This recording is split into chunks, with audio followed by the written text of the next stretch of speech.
देखिए court number 2 सामने दिख रहा है, वो सुबह 10 बजे से ही बंद है और सुबह 10 बजे से बंद होने के कारण हम जब उसको खुलवाए तो पेशकार वहाँ उपलब्ध नहीं था।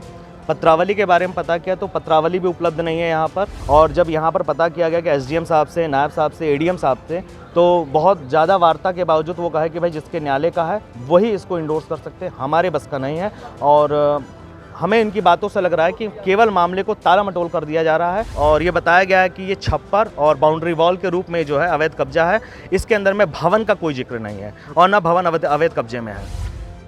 देवरिया में जमीनी विवाद के बाद हुई हत्या के मामले में आए दिन नए मोड़ सामने आ रहे हैं। मामले पर राजस्व की टीम ने प्रेमचंद यादव के भवन पर बेदखली की कार्रवाई के लिए नोटिस चस्पा किया था और 7 अक्टूबर तक कक्ष संख्या 2 में आपत्ति दाखिल करने का वक्त दिया था।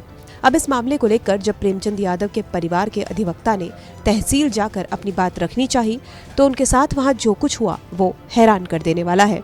प्रेमचंद यादव के वकील ने आरोप लगाया है कि उन्होंने एसडीएम, एडीएम और बाकी अधिकारियों से बात करने की कोशिश की, लेकिन किसी ने उनकी मदद नहीं की। सब उस पक्ष को टालने की कोशिश कर रहे हैं। एडवोकेट और इस समय जो है मैं ग्राम सभा बनाम राम भवन प्रतिपक्षी के वकालतनामे के आधार पर उनकी पुत्रवधू का, क्योंकि इस समय राम भवन जो है वो जेल के कारागार में, जिला कारागार में है, इसलिए उनकी ओर से उनकी पुत्रवधू जो है वो एक दरखास्त दे रही हैं कि वर्तमान समय में वो जेल में है और उनकी वकालतनामा और विधिक पैरवी हेतु 1 हफ्ते का अवसर दिया जाए।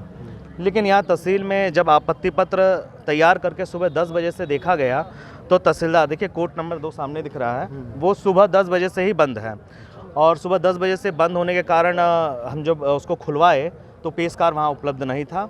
पत्रावली के बारे में पता किया तो पत्रावली भी उपलब्ध नहीं है यहाँ पर कि ग्राम सभा बनाम राम भवन वाद संख्या 584/2023 जो राजस्व संहिता 67 के अंतर्गत कार्रवाई की जा रही है, तो ये पत्रावली तहसील में उपलब्ध ही नहीं है।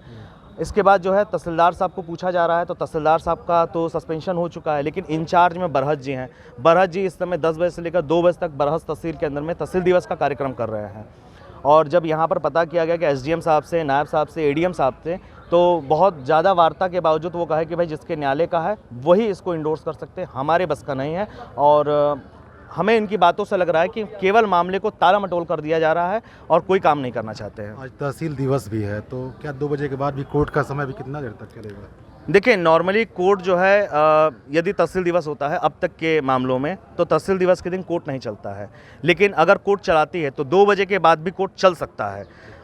हमारा इंतजार 2 बजे के बाद भी रहेगा कि कोई यहाँ पर तहसीलदार, चाहे इंचार्ज हो चाहे कोई और अधिकारी हो, जो इस एप्लीकेशन को इंडोर्स करके विदिन अ वीक का समय दे कि जेल कारागार से विधिक रूप से वकालतनामा दस्तखत करा के इनका पक्ष रखा जाए। राम भवन का, क्योंकि जेल में जो व्यक्ति है वो कोर्ट को स्पष्ट मालूम है और उनको इन्फॉर्मेशन दिया जा रहा है उनके एफआईआर के कारण, और उनकी पुत्रवधू जो है वो बता रही है कि वो जेल में है, इसलिए उनकी विधिक पैरवी उनके मार्फत जिला कारागार से वकालतनामा दस्तखत करने के बाद ही हो सकता है। ये कितना जमीन का है अतिक्रमण से बताया जा रहा है?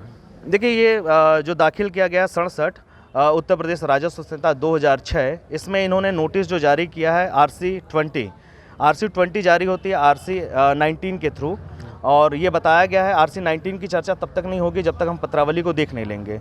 ये राम भवन यादव पुत्र राम कुमार ग्राम फतेहपुर के विरुद्ध दाखिल है और इसका भू संख्या है 2742/0.583 हेक्टेयर, जिसमें मात्र 0.006 हेक्टेयर के बाबत जो है वो दाखिल किया गया है। और ये बताया गया है कि ये छप्पर और बाउंड्री वॉल के रूप में जो है अवैध कब्जा है, इसके अंदर में भवन का कोई जिक्र नहीं है और न भवन अवैध कब्जे में है। बताइए, और भी लोग इसके साथ है ना? 5 लोगों के नाम से नोटिस जारी किए गए, उसके भी अधिवक्ता हैं? बिल्कुल, उनके साथ भी जो है जो 5 लोग हैं उनके भी अधिवक्ता हैं। अपनी अपनी आपत्ति सब तैयार है, केवल कोई नहीं है यहाँ पर। यहाँ इसमें क्या राम भवन को जेल से आने के बाद ही इसमें क्या निस्तारण होगा? नहीं, जेल से आने के बाद निस्तारण नहीं होता है। प्रक्रिया होती है जब प्रतिपक्षी या अभियुक्त जेल में हो तो उनका वकील जो है यहाँ पर न्यायालय में एक एप्लीकेशन देता है इसके बाबत, और जो जेल अधीक्षक होते हैं उनसे परमिशन लेकर के उनका विधिक वकालतनामा जो है उनकी परमिशन और उनके प्रमाणीकरण के बाद जो है अपनी वकालत कर सकता है। मतलब सिग्नेचर लेना पड़ेगा? बिल्कुल, सिग्नेचर जरूरी, वो भी जेल अधीक्षक अपने प्रमाणन के जरिए देगा तो उसकी वकालत कर सकता है। तब उसके बाद इसकी जानकारी न्यायालय को इसलिए दी जाती है कि वो महोदय जेल में है, इसलिए वो नियत समय पर और नियत तिथि को उपलब्ध नहीं हो सकते हैं और उनका वकालतनामा दस्तखत कराने, क्योंकि परिवार ने विधिक अधिवक्ता जिसको नियुक्त किया है वो जेल कारागार जाके दस्तखत करा लेगा। बता दें कि देवरिया में 2 अक्टूबर की सुबह जब प्रेमचंद यादव को गांव में ही रहने वाले सत्यप्रकाश दुबे के घर बातचीत के लिए बुलाया गया तो उसके बाद उनकी हत्या कर दी गई, जिसके बाद आक्रोशित भीड़ ने सत्यप्रकाश दुबे के परिवार पर भी हमला कर दिया। क्रिया प्रतिक्रिया के इस हमले में सत्यप्रकाश दुबे समेत उसके परिवार के 5 लोगों की हत्या कर दी गई, जिसके बाद प्रदेश में एक साथ हुई 6 हत्याओं के बाद पूरे प्रदेश में राजनीति गर्मा गई है। देवरिया से राम प्रताप सिंह की रिपोर्ट, यूपी तक।